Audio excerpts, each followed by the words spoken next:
salah satu poin yang emang harus dipertahankan sekali. Terus nilai akademiknya bagus sekali. Awal ke Sudan itu tidak lepas dari ketika saya lulusan MA sini, lulus SMA. Iya.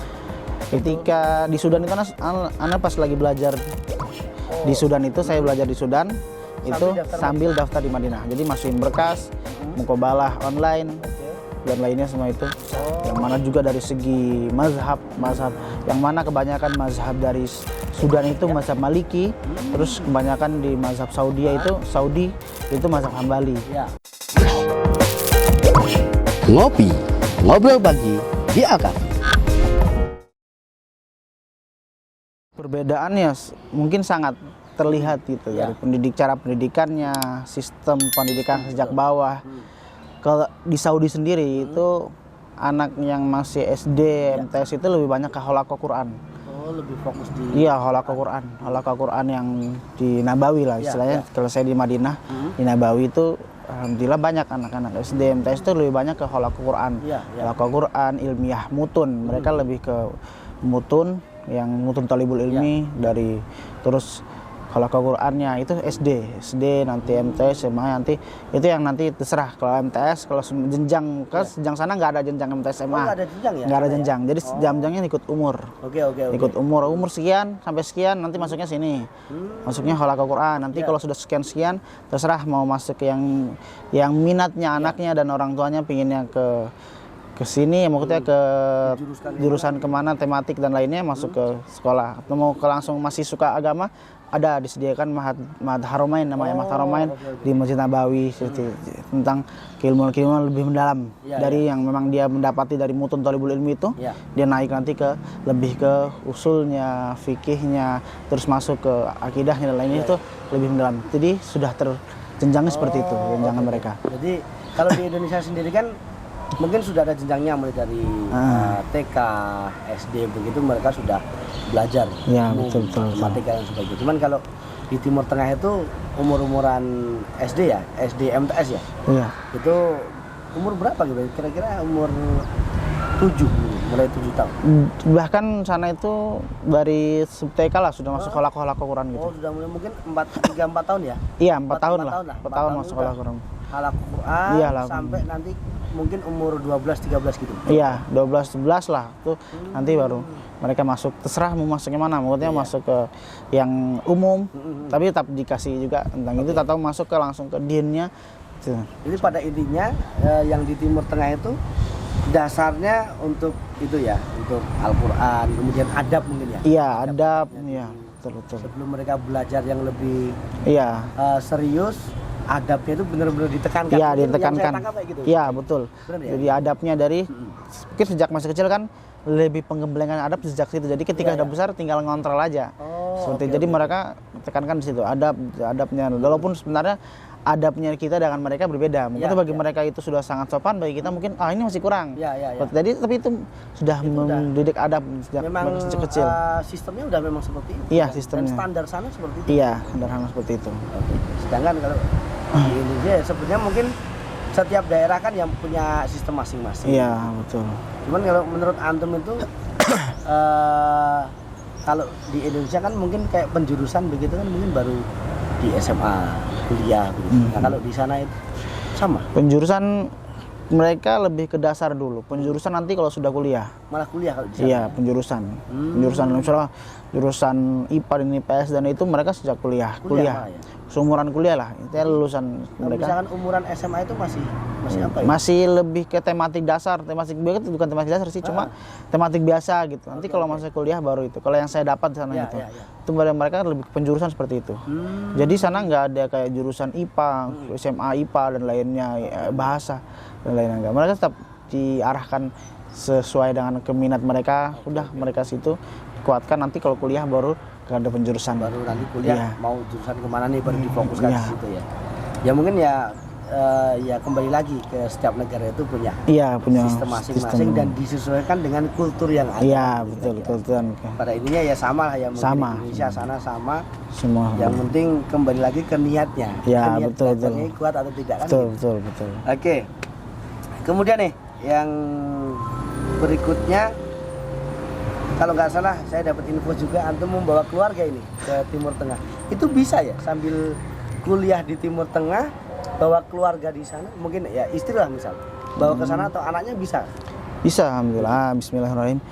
Jadi di Saudi itu kan juga memfasilitasi keluarga, dalam artian keluarga mahasiswa, pertama kerabat dekat, entah itu orang tua, adik kakak, atau istri. Dan kalau yang jauh misalnya, yang kayak sepupu dan lainnya nggak bisa, harus kerabat yang sedarah. Oh gitu. Sedarah itu salah satu syarat untuk bisa mengajukan visa. Visa mereka kan visa tinggal juga barang. Kalau bisa dibilang visa tabi zawaj. Tabi zawaj jadi kayak visa ngikut suami yang memang dia mempunyai izin tinggal di Saudi. Jadi mereka selama di sana ya bisa tinggal di sana sampai misalnya saya 4 tahun, 3 tahun, 5 tahun sampai 10 tahun di sana, 15 tahun. Jika memang saya belum pulang ke Indonesia, istri juga tetap di situ terus. Masih aman lah? Iya, masih di situ. Terus ya alhamdulillah dikasih fasilitas. Pertama walaupun kalau sakoh atau apartemen gratis itu ngantri sebenarnya, ngantri. Gitu. Jadi sistemnya ngantri, jadi nggak bisa kita langsung ngajuin terus dikasih, tapi ngantri. Otomatis kan banyak negara juga yang nimbrung, banyak negara juga yang ngikut. Otomatis kan kita ngantri, siapa yang masukkan berkas duluan, dia ikutan urutan gitu. Nah, jadi kadang-kadang setelah 3 tahun, 2 tahun baru dapat apartemen gratis itu. Tapi juga ada opsi lain, pertama kita ngikutin organisasi-organisasi. Ada organisasi dari masyayikh, yayasan-yayasan dari masyayikh. Itu biasanya mereka yang kita mulazim atau sangat mengikuti kegiatan beliau, insya Allah kita bisa kadang-kadang ditawarin, ini ada apartemen nih masih 1 kamar kosong atau ada beberapa yang kosong nih, yang mau tempati siapa. Nah yang pas dia juga lagi bawa istri dan lainnya bisa. Atau kita sewa sendiri yang dekat kampus. Itu alhamdulillah ada kayak potongan atau 50% dengan harga biasa. Misalnya kalau orang Saudi dan orang biasa itu sekitar 5.000 rial bahkan 10.000 rial per bulan itu, mahasiswa main cuma 1.500 atau ya 2.000 real per bulan. Ininya dimudahkan begitu? Ya alhamdulillah dimudahkan. Seperti itu. Berarti saat ini antum beasiswa di sana ya? Iya alhamdulillah. Beasiswa. Nah beasiswa itu biar nanti teman-teman alumni dari Al-Kahfi biar tahu, kemudian masyarakat umum biar tahu. Beasiswa itu dapat paketan atau apa istilahnya ya? Dapatnya apa aja tuh? Mungkin apartemen atau uang makan atau apa itu yang didapatkan saat sudah dapat beasiswa di Timur Tengah? Bismillah. Jadi alhamdulillah di Saudi itu full beasiswa. Dari tiket liburan PP. Tiket liburan. Jadi saya liburan dari Indonesia ini, dari Saudi ke Indonesia ini sudah dapat tiket gratis PP. Dari Saudi sudah dikasih tiket dari kampus. Terus uang pangkal bulanan makan, uang makan, uang apa semuanya sudah dikasih. Terus beasiswa apartemen, kita dikasih apartemen. Terus kedua kita dikasih full semuanya, buku, kitab apa semuanya dikasih. Uangnya juga bulanan, terus uang bulanan kitab, dalam artian kita setiap per semester ada uang kitab. Namanya badal kutub. Badal kutub itu uang kitab lah kalau Indonesia, uang buku itu dikasih juga. Terus ada namanya kalau kita bilang badal tajhiz. Badal tajhiz itu kalau istilah Indonesia namanya uang dadakan. Jadi kita awal keterima di Madinah atau di Saudi, datang ke Saudi sebulan, habis itu dikasih uang ya sekitar 2.000 sampai 3.000 real. Kalau dirupiahkan berapa tuh kira-kira? Sekitar 30 juta lah kita dikasih uang. Juta? Di awal? Di awal, jadi kita dikasih uang saku pertama itu. Jadi baru datang ke sana, langsung dikasih uang nih, uang untuk uang kebutuhan pertama masuk kampus. Gitu, sekitar itu. Kemudian untuk kebutuhan di apartemen nih, misalkan kayak air dan sebagainya udah free semuanya? Alhamdulillah semuanya free. Kita nggak ngeluarkan apapun gitu ya? Alhamdulillah. Kita belajar serius gitu. Yang penting belajar serius. Alhamdulillah semua sana free, dari segi air, listrik, listrik turah-turah. Makanya alhamdulillah kalau bahasa Jawa turah lah. Di sana los pakai mau pakai apapun. Bahkan sana ternyata kita kan walaupun disediakan kompor di dapur, ada dapur kampus, cuma kita kadang-kadang itu kan bawa kompor listrik yang isinya 1.000 watt, 2.000 watt ya pakai mau masak bakso gitu. Aman. Aman, alhamdulillah aman semuanya. Ada target ya, maksudnya gini. Misalkan ini bahasanya dari Saudi nih. Antum sudah saya kasih beasiswa nih. Untuk misalkan kuliah 3-4 tahun. Ada nggak apa batasan nilai yang harus dicapai itu, ada nggak target apa begitu? Ada. Jadi minimal target itu harus 70 nilainya. Nilai 70 di bawah 70. Ya terhitung nilai kita jatuh. 70, 65 udah jelek lah nilai kita. 70 lah, 70, 70 lah minimal 70 terus dapat. Seperti itu nilai. Itu jadi salah satu syarat ya untuk bisa terus dapatkan beasiswa atau di sana itu mau dia dapat beasiswa terus. Oh gitu ya. Dapat, intinya dia nggak boleh nilai jelek. Dikasih kemudahan, misalnya nilaimu jelek 1, 2, oke, nanti kamu perbaiki dulu di semester selanjutnya. Tapi kalau semester selanjutnya nilai masih jelek lagi yang ketiga kalinya, dikasih tiket pulang. Begitu. Jadi sistem di sana tetap dikasih beasiswa, bukan pengurangan beasiswa, tapi tetap dikasih beasiswa, cuma ditekankan untuk meningkatkan nilai. Oh ya, kayak nanti semester depan harus nilaimu harus tinggi, bagus lagi. Tapi kalau ke depan nggak ada perkembangan, berarti ini bukan sudah nggak niat lagi nih, udah dipulangkan. Dan saya kira kalau udah dapat beasiswa rata-rata ya niat aja. Iya betul. Serius untuk belajar sampai Timur Tengah, masa ya cuma hanya sekedar pengen rebahan, pengen santai kan nggak mungkin ya. Artinya mungkin rata-rata sudah serius. Apalagi untuk bisa mendapatkan beasiswa itu prosesnya juga nggak mudah. Betul. Nah, untuk menyambung itu tips nih untuk teman-teman alumni maupun teman-teman yang lain, tips untuk bisa dapat beasiswa di Timur Tengah. Bismillah. Jadi untuk mendapat tips belajar di Timur Tengah, pertama niat. Niat dulu. Tips niat itu sangat kuat. Kita niat ketika kita sudah niat ingin belajar.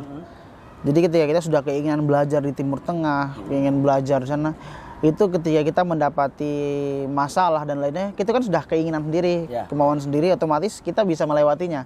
Walaupun ya agak sedikit, agak terkoyak-koyak, tapi ya kita sudah keinginan, bukan keinginan orang lain. Misalnya orang tua yang menyuruh kamu harus belajar sini, belajar gini. Tapi kalau orang dari kita sendiri yang sudah suka, sudah senang, enak, mau sulit apapun, nah itu dari niat, keinginan kita sendiri. Itu salah satu tips yang memang buat terpacu dari awal. Terus yang kedua, ya berkas-berkas juga harus sesuai lah, lengkapin berkas-berkas. Alhamdulillah nggak terlalu sulit, lengkapin berkas dan lainnya itu nggak terlalu sulit. Saya mudah, mau aja. Yang penting mau aja, kalau dimudahkan. Soalnya saya dulu aja keliling dari waktu tinggal di Solo itu bolak-balik Jakarta, buat kemana, buat ke kantor-kantor itu buat minta berkas. Ya alhamdulillah enjoy jemputnya.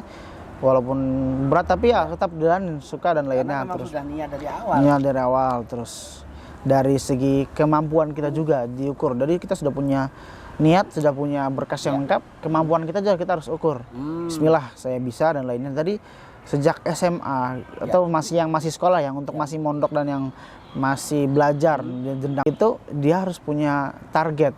Ketika di mondok itu bukan seperti sungai yang ngalir, kita harus melawan arus, dalam artian ketika belajar target sampai sini, kita harus naikkan lagi target biasa. Kita harus ada nanti, jadi kita nggak, saya pengen ikut mas ini aja lah, mas ini biasanya di sini, atau saya pengen ikut ini, jadi kita nggak bisa ikut mayoritas, kita harus melawan mayoritas. Misalnya mayoritas ke sini, kita harus mayoritas sini, prinsip sendiri, kita punya prinsip yang itu harus seorang laki-laki, kita harus punya prinsip. Jadi kita jadi ketika ada orang yang kamu B aja, B gini-gini, kita punya A sudah A gitu, seperti itu. Jadi itu salah satu kekuatan biar kita tuh bisa mau dan sudah punya target sejak mondok. Jadi sudah punya planning. Ketika saya MTS, misalnya saya MTS SMA, saya sudah punya planning.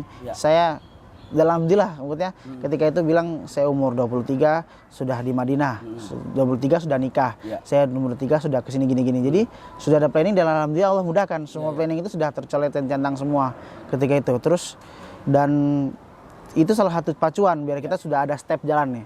Kalau misalnya kita masih tangga-tangga tujuan ke atas susah, bingung. Walaupun kita yang berniat tapi Allah yang menghendaki, itu salah satu doa. Maksudnya itu salah satu kita serahkan kepada Allah Subhanahu wa taala, seperti itu. Jadi salah satu tipsnya itu keinginan, terus kita sudah punya planning besar.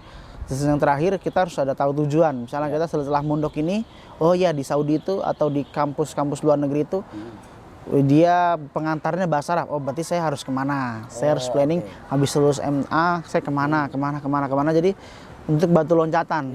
Nggak mungkin kita langsung daftar sampai sana kita ya kalau bahasa Jawanya pelongo-pelongo wah.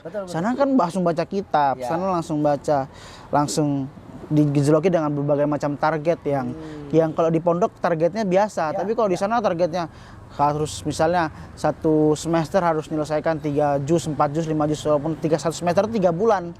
Itu kalau orang yang ikutnya orang yang nggak biasa, itu kan susah. Terus dia harus membaca, misalnya belajar, menyelesaikan misalnya dengan belajar, ya belajarnya cuma ujiannya cuma 5 soal, tapi dari 5 soal itu dicari jawabannya dari 5 kitab atau dari berapa kitab, itu harus meringkas, dan itu kalau tidak terbiasa nanti bingung. Ya, jadi harus ada pembiasaan dari sejak sini. Oh, saya pengen sana, berarti planning saya belajar dari pondok di mana dulu dan lainnya. Gitu juga kalau anak yang pengen belajar atau pengen kuliah di ya entah di Eropa dan lainnya, kita harus ada planning. Oh ya, kita harus menyiapkan TOEFL dan lainnya. TOEFL itu gimana belajar? Ya itu dia sudah punya planning. Jadi dia nggak ikut-ikut sana ikut sini, enggak. Dia harus punya planning step-step untuk nanti naik ke jenjangnya dia seperti itu. Oke, insyaallah. Oke. Jadi seperti itu pemirsa, kira-kira perjalanan beliau mulai dari MTS Al-Kahfi, kemudian lanjut juga di MA Al-Kahfi, dan sekarang bisa kuliah di Timur Tengah, apalagi di Madinah. Itu saya kira menjadi impian semua orang. Alhamdulillah. Bisa di Timur Tengah. Jadi banyak sekali pelajaran-pelajaran yang bisa kita ambil. Pada dasarnya kita belajar itu harus punya niat dulu. Niat, kemudian serius, tidak hanya sekedar menunggu perintah, kan gitu ya kira-kira. Tidak hanya sekedar menunggu perintah dari ustadznya mungkin, tapi harus benar-benar serius, niat, fokus, kemudian semuanya di planning, direncanakan. Nanti umur segini mau ngapain, kemudian mau ngambil jurusan apa, itu memang harus sudah direncanakan sejak awal, sehingga nanti di saat sudah mau sampai tujuan itu juga akan dimudahkan. Dan satu lagi, tetap berdoa sama Allah. Semua itu apapun yang terjadi yang menentukan Allah Subhanahu wa Ta'ala. Oke. Jadi terima kasih Bang kan. Insyaallah kepada antum yang sudah sharing kepada kami. Insyaallah nanti banyak yang bisa mengambil pembelajaran ini. Bismillah. Sehingga nanti adik-adik kelas antum bisa mengikuti jejak antum. Insyaallah, semoga. Dan semoga nanti antum juga dimudahkan oleh Allah dalam proses belajar di Madinah. Amin. Dan dimudahkan urusannya sampai nanti akhir hayat nanti dimudahkan. Amin. Dan ini salah satu alumni Al-Kahfi yang sangat luar biasa, menjadi inspirasi banyak sekali. Semoga pemirsa yang menyaksikan podcast pada pagi hari ini juga terinspirasi, minimal untuk memondokkan anaknya. Insya Allah nanti akan diberikan jalan oleh Allah, dimudahkan. Terima kasih Syekh. Semoga nanti lain waktu bisa ngobrol-ngobrol lebih panjang lagi. Siapa tahu kita nanti bisa bertemu di Madinah. Amin. Nah itu lebih. Podcast di sana. Podcast di Telataran Masjid Nabawi itu lebih atau enggak? Sekali ya. Atau di taman kampus sawah lah. Allah mudahkan. Mohon doanya. Amin. Saya bisa ke sana minimal umroh. Amin. Bertemu sama antum, kita bikin podcast di sana. Insyaallah. Oke, baik pemirsa Kahfi Media dimanapun Anda berada, alhamdulillah pada pagi hari ini kita sudah banyak ngobrol, kita banyak pembelajaran yang kita dapat. Semoga pemirsa juga dimudahkan urusannya oleh Allah Subhanahu wa Ta'ala, dan jangan lupa di tempat kami masih terbuka untuk semuanya, mulai dari unit KB, unit TK, kemudian SDIT, ada juga MTS Putra Putri, MA Putra Putri, Mahat Ali Putra Putri. Kami masih terbuka lebar untuk pemirsa semuanya. Semoga nanti dimudahkan oleh Allah untuk memondokkan putranya. Salah satu yang kami rekomendasikan untuk di Al-Kahfi di Teluk Surakarta untuk putra, kemudian untuk putri yaitu di Nurul Iman Hidayatullah Karanganyar. Begitu mungkin yang bisa kami sampaikan pada pagi hari ini, kurang lebihnya mohon maaf. Wassalamualaikum warahmatullahi wabarakatuh. Ngopi, ngobrol pagi di Al-Kahfi.